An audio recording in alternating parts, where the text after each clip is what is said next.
Maurice Sagnier. Bonsoir et merci de votre fidélité. Comment convaincre les Français de reprendre le chemin des kiosques à journaux? Question importante à laquelle nous essaierons de répondre tout à l'heure à travers des chiffres et des analyses. Je vous rappelle que c'était aujourd'hui la journée nationale de la presse écrite. L'actualité, c'est aussi aujourd'hui l'ouverture du festival de la BD à Angoulême. Caricaturistes et dessinateurs nous réservent quelques petites surprises.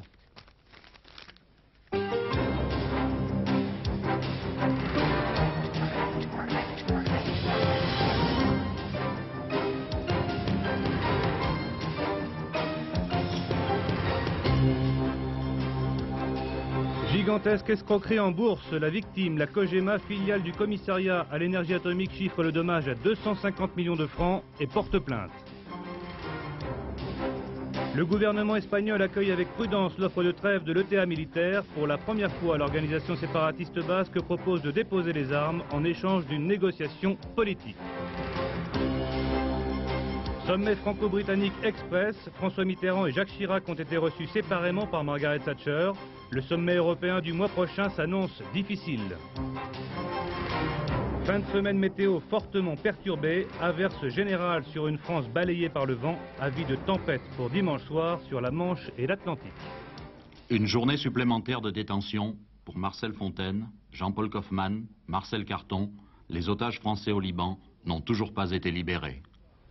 Arnaque à la Bourse de Paris, coup dur pour la Cogema. Le scandale qui vient d'éclater éclabousse pour la première fois le marché à terme des instruments financiers. Créé en 1986, le MATIF est un marché où l'on anticipe l'évolution des taux d'intérêt. Anticiper, c'est bien sûr, à condition de se prémunir contre les brusques variations de taux. Certains agents de change qui traitent pour la Cogema ont, semble-t-il, pris de très gros risques. Bilan, un trou énorme de 250 millions de francs. Aujourd'hui, la Cogema porte plainte contre X pour escroquerie. Nicolas Jacob a essayé de comprendre comment on en était arrivé là. Que pensez-vous de l'affaire Cogema? Vous savez, on ne sait pas tout, quoi.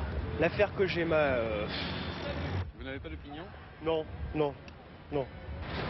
Motus chez les boursiers. Et pourtant, ce sont quand même 250 millions de francs qui se sont évaporés, perdus par la Cogema, le leader mondial du retraitement des combustibles nucléaires. Pas pendant le krach en octobre dernier, mais plusieurs mois auparavant. C'est ici, au marché des instruments financiers, le MATIF, que la Cogema avait placé une partie de sa trésorerie, 300 millions de francs. Comment en a-t-elle perdu 250? Spéculation hasardeuse? C'est la version qui circule quand l'affaire éclate en décembre dernier. Faux, semble répondre aujourd'hui la Cogema qui porte plainte contre X pour escroquerie et abus de confiance. Sous-entendu, l'argent perdu ne l'a pas été pour tout le monde.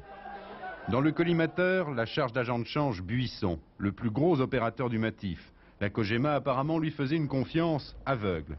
Elle devait faire travailler les fonds, mais en fait déléguer cette mission à une société satellite, la société Arbitrage, soupçonnée aujourd'hui d'avoir comme par hasard gagné de l'argent à chaque fois que la Cogema en perdait. Chez Arbitrage, ce matin, nous n'avons trouvé qu'un représentant des actionnaires. Le directeur d'Arbitrage n'est pas là, il n'est pas joignable. Non, il n'est pas là, il est, appelons ça, un week-end. C'est une affaire gênante pour les agents de change et pour la Bourse de Paris. Ouvert en 86, le MATIF, c'est un peu l'image de la modernité, du dynamisme que veulent donner les professionnels de la place de Paris. Une image qui, bien sûr, s'accommoderait très mal d'un scandale. Oui, en dehors de cette affaire, c'est toujours malheureusement la déprime à la Bourse de Paris, moins 1% aujourd'hui en clôture. Après ce nouveau repli, ce énième repli, l'indice de la compagnie des agents de change est tombé au plus bas qu'en décembre 1985. Politique, peut-être une fissure, entre guillemets, dans le code de bonne conduite de la majorité. C'est l'état-major de Raymond Barre qui l'affirme. Certains parlent même de coup de couteau entre chiraciens et barristes. Péripéties ou première torpille, Jean-Louis Le Senne, je vous pose très directement la question. Vous savez, depuis quelque temps, l'état-major de Raymond Barre n'est pas à l'aise. On s'inquiète de voir la tortue ne pas vouloir passer la vitesse supérieure. On s'inquiète surtout de voir que Jacques Chirac a refait son handicap et que tous les sondages s'accordent maintenant à donner les deux candidats de la majorité sur la même ligne de départ. Seulement un point d'écart dans un sens ou dans l'autre, c'est moins significatif que psychologique. L'entourage de M. Barre l'a bien compris, il fallait donc répliquer sous l'angle psychologique. L'ancien ministre Robert Poujade a lancé une association et s'est autoproclamé chasseur d'élus locaux en terre majoritaire pour animer les comités de soutien à Jacques Chirac.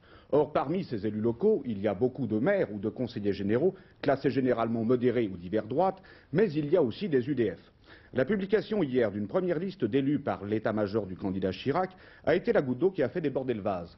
Le Premier ministre est accusé de vouloir débaucher dans les rangs de l'UDF et d'avoir donné un coup de couteau dans le code de bonne conduite. Mais en fait, pour l'instant, il ne s'agit que d'un coup de canif, l'égratignure n'est pas bien grave. Plus rude en revanche est la référence faite à l'appel des 43. Souvenez-vous, en 1974, à l'initiative de M. Chirac, 43 députés RPR s'étaient désolidarisés de la candidature de Jacques Chaban-Delmas pour soutenir celle de Valéry Giscard d'Estaing. Cette allusion aujourd'hui à la trahison d'alors n'est pas faite, assurément, pour mettre de l'huile dans les rouages majoritaires. Philippe Mestre, le bras droit de Raymond Barre, décide ce soir de mettre la pédale douce, tout en promettant bien des surprises quand sortiront les listes de soutien à l'ancien Premier ministre. Du côté de Jacques Chirac, on accueille l'attaque avec sérénité, pas de réponse dans l'immédiat, comme si tout le monde, après le coup d'éclat, voulait calmer le jeu. Merci. Syndicats et présidentiel. 88 sera très différent de 1981. La CGT et la CFDT, qui tenaient des conférences de presse aujourd'hui, prennent une certaine distance vis-à-vis de l'élection présidentielle. Françoise Joly. Promis juré, les organisations syndicales ne se mêleront pas de politique. Pour l'élection présidentielle, la CGT ne donne aucune consigne de vote. Henri Krasuki le proclame, non sans une certaine ambiguïté. Quiconque se déclare vouloir défendre les intérêts du monde du travail, il doit nécessairement avoir des ressemblances avec la CGT. Nous ne récusons aucune ressemblance ou convergence pourvu qu'elle soit vraie. Encore plus de distance à la CFDT. Si on récuse le libéralisme économique et l'étatisme, on ne veut pas s'engager politiquement dans cette élection présidentielle. Une fois que nous aurons éclairé, dit ce que nous pensions, nous ne donnons pas de consigne de vote en estimant qu'aujourd'hui, les citoyens français, les salariés, sont en capacité, avec l'information dont ils disposent, de prendre eux-mêmes leurs décisions. Il y a 3 semaines, au Forum de l'Expansion, le patronat français refusait de se prononcer pour tel ou tel candidat. À la même tribune et sur la même longueur d'onde, André Bergeron confirmait la neutralité politique de Force ouvrière. Comment convaincre les Français, tout au moins une majorité, de reprendre le chemin des kiosques à journaux? Question d'actualité, car c'était aujourd'hui, je vous le rappelle, la journée nationale de la presse écrite. La presse écrite connaît actuellement des résultats très contrastés, glorieux pour certains titres, étriqués ou franchement médiocres pour d'autres. Dernier exemple en date, la liquidation du Matin de Paris, prononcée hier après-midi. Globalement, il faut dire que les chiffres sont alarmants. Nous lisons 3 fois moins que les Japonais et 2 fois moins que les Anglais. Plus inquiétant encore, 60% des plus de 18 ans ne lisent jamais un quotidien national. Enquête de Bernard Pradino et Patrick Retzlob. La France est au 31e rang mondial pour la lecture des quotidiens. Très loin derrière le Japon ou l'Allemagne, les champions, et loin derrière des pays comme la Malaisie ou la Corée du Sud. À Paris, tous les quotidiens perdent régulièrement des lecteurs. 3% l'an dernier, par exemple, sauf Le Monde et Le Parisien. Les quotidiens de province se portent un peu mieux. Ouest France, 700 000 exemplaires, est le numéro 1 français. Mais en 40 ans, on est quand même passé de 175 à 70 titres seulement. Pourquoi? À cause de la télé? C'est vrai en partie. Et le plus gros magazine français, 3 millions d'exemplaires, s'appelle Télé 7 jours. Les enfants, selon certaines enquêtes, passeraient plus de temps devant la télé qu'à l'école. Et l'apprentissage de la lecture semble bien avoir été sacrifié ces dernières années. Pourtant, au Japon, où la télé est omniprésente, on lit plus de quotidiens que partout ailleurs. Alors, à cause des prix, nous avons en effet la presse la plus chère du monde, qui n'investit pas assez pour se moderniser. À cause de la distribution peut-être. Il y a 3 fois moins de points de vente en France qu'en Allemagne, et le portage, habituel aux États-Unis, est quasiment inexistant. Enfin, la désaffection du lecteur viendrait-elle du contenu du journal? Les enquêtes les plus récentes parlent, à propos de la presse, d'une crise de crédibilité. Cette espèce de soupçon que je sens planer ici et là, encouragé par tel ou tel, d'ailleurs, de l'extérieur, et concernant énormément de gens, totalement injustifié. Nous avons des gens ici qui travaillent 12 heures par jour pour vérifier leurs informations, pour creuser, pour donner la meilleure information possible. Et je trouve que l'on classe actuellement très bas dans l'échelle de l'estime que l'on porte aux différents publics, aux différentes professions, les journalistes juste au-dessus de la classe politique, c'est-à-dire juste au-dessus un peu plus de zéro, vraiment fantastiquement injuste. Tableau noir, mais avec des lueurs, celle qui auréole par exemple la presse de la Manche, petit quotidien par le tirage, qui a sorti plusieurs affaires récemment. Ses lecteurs en sont fiers. Cette journée de la presse écrite a été marquée par une rencontre plutôt inattendue. André Santini, le ministre délégué à la communication, s'est rendu cet après-midi au siège de l'Humanité pour discuter avec Roland Leroy en personne. Roland Leroy qui, dès ce matin, dans les colonnes de l'UMA, formulait 8 propositions en faveur de la presse écrite. Sur place, vous allez le voir, la courtoisie était de règle, mais ça n'a pas empêché les deux hommes d'être fermes et de s'envoyer quelques petites piques. Écoutez. Bonjour messieurs, dames. Nous n'allons pas échanger des discours jusqu'à plus soif, comme on dit dans ma Normandie natale. Parce qu'après on boit. Non. Non, ici on boit entre amis en général. Voilà, le face-à-face Santini-Leroy de tout à l'heure aurait pu inspirer les dessinateurs et autres caricaturistes réunis depuis ce matin à Angoulême. Nous leur avons demandé de croquer pour nous l'actualité. Voici le fruit de leur réflexion. Revue de presse exceptionnelle avec Serre, qui a voici quelques années abandonné le dessin d'actualité pour les albums thématiques. Après la médecine, le sport, l'automobile, il exerce son humour noir et sa dérision sur les animaux et pour nous sur la presse. J'ai choisi le malaise de la presse quotidienne française, qui est assez déplorable à mon avis. Nous nous plaçons dans le tiers-monde des lecteurs et je crois au 31e rang entre la Corée du Sud et la Corée du Nord.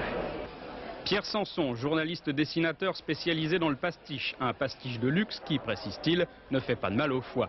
Bar tabac ou la manière de faire dire aux marques ce que la publicité n'ose pas dire. J'ai choisi la disparition du matin parce que j'ai jamais réussi à travailler dedans et que maintenant c'est un peu tard. Cromwell et Riff, deux jeunes auteurs de bande dessinée qui appartiennent à l'atelier Asylum. Nouvelle méthode de travail, on s'échange les copies en cours de confection, chacun continue le dessin de l'autre et ainsi de suite. Ils se sont mis en 4 pour concocter Argle, mais ils ne sont en fait que 2 pour traiter du sida et de la perte d'un satellite de communication. Le sida en orbite en quelque sorte. Enfin, comme toujours, en fin de journal, une météo régionale revue par l'amour-propre de Martin Véron, auteur de Vite, dessins de presse tracés dans l'urgence. Et nous voyons clairement sur notre photo satellite un regroupement de bulles au-dessus d'Angoulême. À la semaine prochaine. En Espagne, peut-être un coup d'arrêt à la violence. Pour la première fois, l'ETA militaire propose une trêve immédiate de 60 jours, mais elle demande en contrepartie la fin des hostilités policières et la reprise des contacts entre les indépendantistes basques et les autorités espagnoles. Geste étonnant de la part d'une organisation qui demeure la bête noire de tous les gouvernements qui se sont succédés en Espagne. Depuis la mort du général Franco, l'ETA a tué plus de 500 personnes. Pascal Deschamps. Ce soir, l'Espagne attend, une fois de plus, sans trop y croire. Cette proposition d'ETA est inattendue, autant qu'incertaine. Inattendue, elle marque un changement dans la stratégie de l'organisation qui a toujours exigé la satisfaction de ses revendications avant toute trêve. Incertaine, depuis l'ouverture des négociations avec le gouvernement, beaucoup d'espoirs ont été déçus. À partir de l'été 86, des contacts secrets commencent entre 7 hommes responsables d'ETA exilés en Algérie et des envoyés du gouvernement. Des négociations difficiles sur fond de violence. ETA refuse de déposer les armes. Résultat, attentats et répression se répondent. Attentats, 3 morts ici, à Guernica, en septembre 87. Répression, coup de filet anti-ETA en France en octobre. Attentat encore, 11 morts à Saragosse en décembre. Le cycle infernal peut être rompu par la proposition d'hier soir. Il faut que la majorité de l'État militaire qui a proclamé cette décision réussisse à empêcher une minorité de commettre de nouveaux attentats qui seraient la preuve que ceux qui ont décidé la trêve ne maîtrisent pas le mouvement de l'ETA militaire. Ce soir, le gouvernement espagnol se dit prêt à négocier pour en finir avec la violence, à condition qu'il n'y ait plus d'attentats. Reste à savoir jusqu'à quelles concessions gouvernement et ETA sont prêts à aller pour que la violence ne reprenne pas à la fin des 60 jours de trêve. Les autres faits marquants de l'actualité, commentés par Isabelle Stess. Ensuite, nous évoquerons le sommet franco-britannique d'aujourd'hui à Londres. Nous reviendrons également sur l'affaire Waldheim. Le chancelier autrichien s'est une nouvelle fois expliqué. C'était hier soir. Sur votre facture téléphonique ou problème de paiement. Dès le 10 février, il suffira de composer le 3658 pour obtenir tous les renseignements nécessaires. Ce nouveau service ne coûtera que 73 centimes, quelle que soit la distance et la durée de l'appel. Tout va mal pour Télécom 1B, il n'y a presque plus d'espoir de remettre en état le satellite qui assure entre autres les liaisons militaires et certains programmes de télévision et de radio. Son remplaçant Télécom 1C sera lancé prochainement. Il doit subir quelques modifications afin d'éviter toute nouvelle panne. Volte-face chez Philips, la firme revient sur sa décision d'interdire l'embauche des séropositifs. À l'OCDE, les tests pratiqués depuis septembre 87 sont maintenus malgré les protestations. Les fonctionnaires de la communauté européenne demandent eux aussi de ne plus être soumis au dépistage à l'embauche. Sous cet amas de terre, un homme a trouvé la mort ce matin à Nantes. La victime, âgée de 57 ans, montait dans son véhicule lorsque le mur s'est effondré sous la pression des pluies. Les habitations voisines ont été évacuées. Dans la région nantaise, plusieurs familles ont dû quitter leur domicile, la Loire ayant atteint sa cote d'alerte. Les images que vous allez voir ont été tournées cet après-midi à Paris. Elles témoignent, vous allez le voir, de la violence au quotidien. À Paris aujourd'hui, comme à Toulon hier, des malfaiteurs ont ouvert le feu et dès qu'ils ont aperçu la police, bilan, 1 mort et 3 blessés en 24 heures. Michel Monpontet. 14h30 au 67 rue Madame. Au fond de cette cour, une bijouterie. 3 malfaiteurs y tentent un hold-up, malheureusement presque ordinaire. Mais voilà, une patrouille de 2 inspecteurs en civil les surprend. Les truands n'hésitent pas alors une seule seconde à ouvrir le feu. Un des 2 policiers vient d'être touché de 2 balles dans le bras. Le 2e policier, visiblement choqué, raconte quelques minutes seulement après cette fusillade. Non mais en gros comme ça... on a été appelé pour des suspects dans un immeuble et puis on en a interpellé un et puis dès que les 2 autres sont sortis dans notre dos, ils ont tiré immédiatement. Ils étaient 3 Ouais, 3. Dans leur fuite, les 2 complices ouvrent à nouveau le feu. Sur un chauffeur de taxi cette fois, 2 balles dans le ventre. L'un des 3 truands est arrêté. C'était une scène en direct d'une violence urbaine qui semble chaque fois plus radical. Sommet franco-britannique à Londres, un sommet extraordinairement bref, quelques heures seulement, mais la rencontre est importante car elle intervient à 2 semaines du Conseil européen de Bruxelles. Bruxelles où la France pourrait jouer un rôle majeur en servant pratiquement d'intermédiaire entre l'Allemagne et la Grande-Bretagne. À Londres aujourd'hui, les problèmes de défense étaient au cœur de toutes les discussions. Jean-Michel Mercurol. Quelques heures de pluie, un déjeuner officiel et une double rencontre, ainsi peut se résumer aujourd'hui le 12e sommet franco-britannique. Entretien d'abord François Mitterrand, Margaret Thatcher pour parler Europe agricole et coopération militaire. Entretien séparé ensuite avec Jacques Chirac sur les mêmes sujets, pendant que le président français visite un musée de la chevalerie.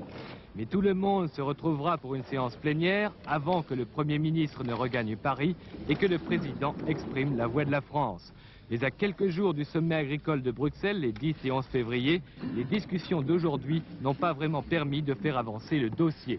On n'en a pas constaté dans la journée d'aujourd'hui les bases d'un accord possible. Je pense que nous ne sommes pas au bout de nos peines pour le sommet européen du 11 et 12 février. Nous ne sommes pas au bout de nos peines. Dans 4 jours, le chancelier Kohl fera lui aussi le voyage de Londres pour préparer Bruxelles. Mais rien ne dit qu'il parviendra à apaiser les querelles européennes qui ont déjà fait capoter le sommet de Copenhague. Kurt Waldheim à nouveau sur la sellette. Le chancelier autrichien a été entendu hier pendant 4 heures par une commission d'historiens chargée de tirer au clair son passé militaire. Ambiance tendue et peu de révélations. Philippe Lefay. Le passé continue de rattraper M. Waldheim, même si le président autrichien continue à se défendre avec des arguments comme celui-ci. C'est au Figaro Magazine à paraître demain qu'il présente une nouvelle fois sa défense. De cette photo et de l'époque, il dit « Je n'étais que secrétaire-interprète, chaque officier a su qu'il y avait des ordres de Berlin pour les représailles en Yougoslavie, je n'ai jamais vu les exécutions. » Argumentaire connu. Comme le fait pour l'ancien secrétaire général de l'ONU de dénoncer une campagne contre ses prises de position sur le Proche-Orient et contre sa candidature à la présidence autrichienne. Tout cela, Kurt Waldheim l'a redit cette semaine à Vienne à la Commission nationale d'historiens chargée à sa demande de faire la lumière sur un passé militaire si controversé. entretien qualifié d'utile et dur par l'un de ses historiens. Pour M. Waldheim, le rapport final de la commission qui sera rendu public le 8 février ne sera qu'une expertise et non un verdict. Autre propos de M. Waldheim qui prêtait ici en 1971, sans son passé, serment à l'ONU, cette fois c'est un journal américain. Je ne suis pas le seul homme politique autrichien à avoir fourni un compte-rendu inexact sur mon rôle dans l'armée nazie. Enfin, la télévision de Belgrade annonce de prochaines révélations sur une histoire impossible à assumer. Le passé continue de rattraper M. Waldheim. En sport, l'Union cycliste internationale a tranché il y a quelques heures les records du monde de Gianni Longo sur 3 km et sur l'heure établis aux États-Unis en septembre 87 ne seront pas homologués, c'est officiel. L'Union cycliste internationale a annoncé par ailleurs qu'un mois de suspension ferme devait être appliqué à la championne française, c'est dur. En ski, victoire suisse aujourd'hui dans la descente de Schladming en Autriche. C'est Firmin Zurbriggen qui l'emporte devant son compatriote Franz Heinzer et l'Allemand de l'Ouest Peter Dürr. Le Français Franck Picard prend la 6e place. Le Savoyard confirme sa présence au plus haut niveau à 15 jours des Jeux Olympiques de Calgary. Voilà. Ça va très vite. C'est tout pour le sport. Un Grand d'Espagne à Paris. Après un triomphe à New York, Zurbaran arrive au Grand Palais. C'est la première exposition internationale de ce maître méconnu du XVIIe siècle, spécialisé dans la peinture religieuse. On le met aujourd'hui aussi haut que Gréco ou que Velázquez. C'est un génie à découvrir. C'est ce qu'a fait Pierre Champetier. Ce Christ a bien trompé son monde. À Séville, les visiteurs du couvent de San Pablo, qui le devinaient dans la pénombre derrière des grilles, croyaient que c'était une sculpture. Un fond obscur, une lumière rasante qui donne du relief à des formes réalistes, c'est la définition du ténébrisme. L'idée de génie de Zurbaran est d'avoir appliqué la recette du Caravage au monde immatériel. L'âme, le ciel, les visions d'extase, tout ce que l'homme porte en lui de spiritualité sont ici comme incarnés dans l'épaisseur de solides volumes, de plein pied avec notre monde. En peinture, la lumière peut dissoudre les formes, comme chez Monet. Ici, elle fortifie. L'éclairage, focalisé, creuse, simplifie, fait claquer les êtres et les objets dans l'étrangeté de leur présence. Il a une conception des formes qui est née de la sculpture, c'est-à-dire de voir les formes, de concevoir les formes dans la lumière, très ample, sans beaucoup de modelés, absolument comme si elles étaient découpées géométriquement, si vous voulez. Et c'est ça qui est la science de Zurbaran, c'est à la fois de faire des compositions, si vous le mettez un papier calque sur une composition de Zurbaran, tout se découpe en forme géométrique. Mais ensuite, il habille cette géométrie de vérité et de naturel. Une robe de moine, ça ne froufroute pas. Le monde de Zurbaran est un monde immobile, figé. Voici par exemple la momie extasiée de Saint François, telle qu'on la découvrit en ouvrant son tombeau. Ici, le miracle des Chartreux, tombé en léthargie pendant 45 jours devant un repas réduit en poussière. Autre exemple, le corps de Saint Bonaventure, dans la rigidité de la mort, vision aussi saisissante que la leçon d'anatomie de Rembrandt. On s'est souvent interrogé sur le goût de Zurbaran pour la nature morte. Fruits, livres, peaux, chiffons ne sont pas là seulement pour faire joli, mais parce que même les formes élémentaires ont une âme. Comme le disait un peu plus tôt Sainte Thérèse d'Avila, Dieu est partout, même dans les casseroles, même dans les paniers.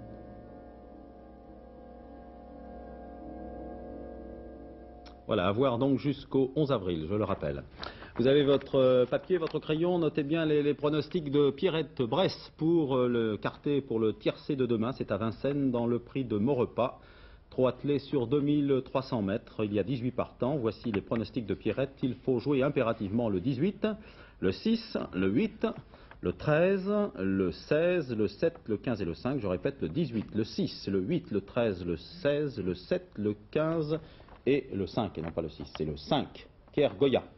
La météo, nouvelle alerte à la tempête et inondation. Hein. Effectivement, inondation, et nous devons en parler ce soir puisque les fleuves les plus exposés, vous le voyez, sont la Seine, la Loire et la Charente. Celle que vous voyez actuellement, c'est la Charente, que l'on voit ici près de Saintes et de Cognac. À Paris, les quais rive gauche sont fermés, la rive droite est en partie neutralisée. À Mauves-sur-Loire, sur la Loire exactement, et à Thoiret, la situation est encore plus critique. Plusieurs familles ont dû être évacuées. L'eau a envahi des dizaines de maisons en immergeant les caves et les garages. Pendant le week-end, une aggravation s'annonce avec une hausse sensible du niveau de l'eau.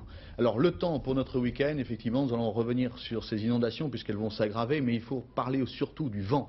Alors vous le savez, qui sème le vent récolte la tempête, c'est un dicton bien connu et qui va parfaitement se justifier pendant le week-end avec une tempête qui s'annonce pour dimanche. Alors, bien sûr, on n'est pas certain qu'elle arrive dimanche soir, mais enfin, elle approche de nos côtes. Elle devrait se situer vers les côtes de la Manche dans la soirée de dimanche à lundi. En tout cas, nous serons là et nous veillerons au grain, nous surveillerons de près tout ce qui va se passer pendant tout le week-end. En attendant, pour la journée de demain, vous le voyez donc un ciel souvent d'alternance avec des nuages, de fortes averses et surtout un vent violent. Alors bien entendu, le vent que je matérialise ici sur la partie ouest de la France, ce vent sera également présent à l'intérieur des terres. C'est un vent qui va souffler du nord-ouest à 80 km/h et 120 km/h sur les côtes. Et puis les températures, elles sont en légère baisse par rapport à celles d'aujourd'hui. Ça y est, nous perdons un petit peu la Corse. Ça y est, là voilà, 15 degrés en Corse. Et nous perdons 2 degrés par rapport à celles d'aujourd'hui. Quand eh bien, nous devons parler, pendant que vous observez les températures, je voudrais parler un petit peu de neige, puisque nous allons jeter un coup d'œil sur l'enneigement pour ceux d'entre vous qui préparent leurs vacances. À 1900 mètres dans les Alpes, l'épaisseur de neige atteint 1 mètre. Dans les Pyrénées, 40 à 50 cm.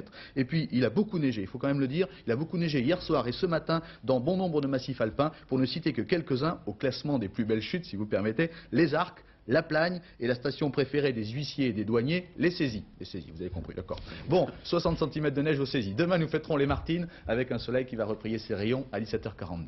Voilà, prochain rendez-vous sur Antenne 2, apostrophe, ce soir 21h30 autour de Bernard Pivot qu'on ne présente plus. Vous retrouverez vos hommes politiques préférés racontés par vos journalistes politiques préférés. Parmi eux Paul Amar, notre confrère qui a percé le jardin secret des présidentiables.